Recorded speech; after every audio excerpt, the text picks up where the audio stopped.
فاستضاء بنوره هذا المكان فلا ظلام ولا ذنب. السلام عليكم ورحمة الله وبركاته. الحمد لله رب العالمين، والصلاة والسلام على المبعوث رحمة للعالمين. أما بعد، أيها الأحبة الفضلاء، مرحبا بكم من جديد. karibuni tena kwa mara nyingine kwenye tarehe 19 ndani ya mwezi mtukufu wa Ramadhani.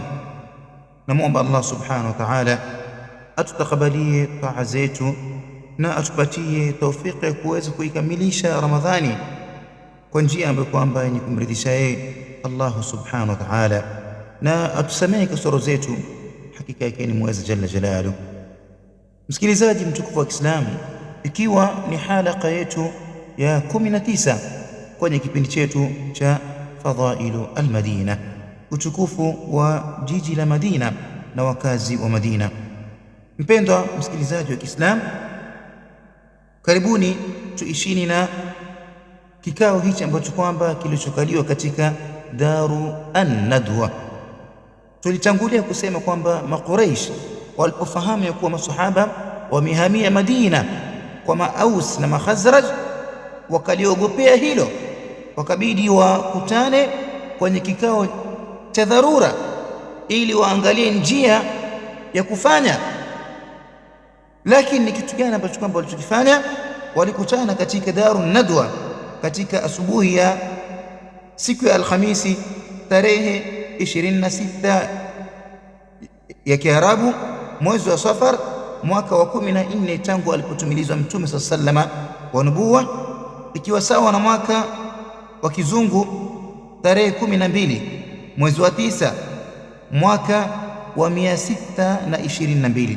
Walikutana katika kikao hicho cha Darun Nadwa viongozi wa Quraysh, na majina yao wamesajiliwa. Wa kwanza alikuwa ni Abu Jahal ibn Hisham, wa pili akijulikana kwa jina la Jubair ibn Mut'im, wa tatu ni Tuaimatu ibn Adi, wa nne ni Al-Harith ibn Amir, wa tano alikuwa ni Abu Sufyan ibn Harb, wa tano na wa sita ama wa saba na wa saba alikuwa ni Shaiba na Utba watoto wa Rabi'a.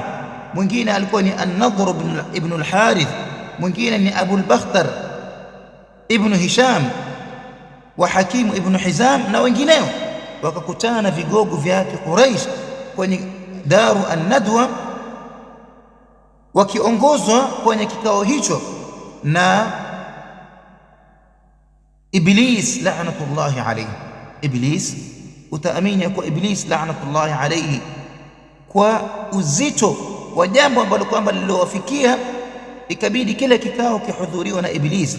Naam, Iblisi alihudhuria kwenye kile kikao, lakini alihudhuria kwa sura ya binadamu, shekhi mkubwa wa kutoka upande wa Najdi, yani akionekana kwamba ni mzee mkubwa wa hikma. Yeye ndo alikuwa akisikiliza maoni ya wale viongozi wa Quraysh, akiangalia ni gani mzuri ni gani si mzuri. Walipokutana, Ibilisi akaketi mbele yao pale, wakawa wanashauriana wafanye kitu gani. Wakashauriana kwamba madamu hawa wafuasi wametoka wameelekea Madina, sisi la kufanya hapa ni kumpatiliza huyu kiongozi wao Mtume sallallahu alaihi wasallam asitoke hapa. Akitoka akienda Madina, basi sisi tumeumia, kwa sababu kule atakuwa anapata masapota kutokamana na Maaus na Makhazraj, atapata nguvu kubwa sana, atakuja kutudhuru baadaye. Hivyo tufanyeni juu chini asitoke huyu kiongozi wao hapa. Lakini tufanyeni jambo gani?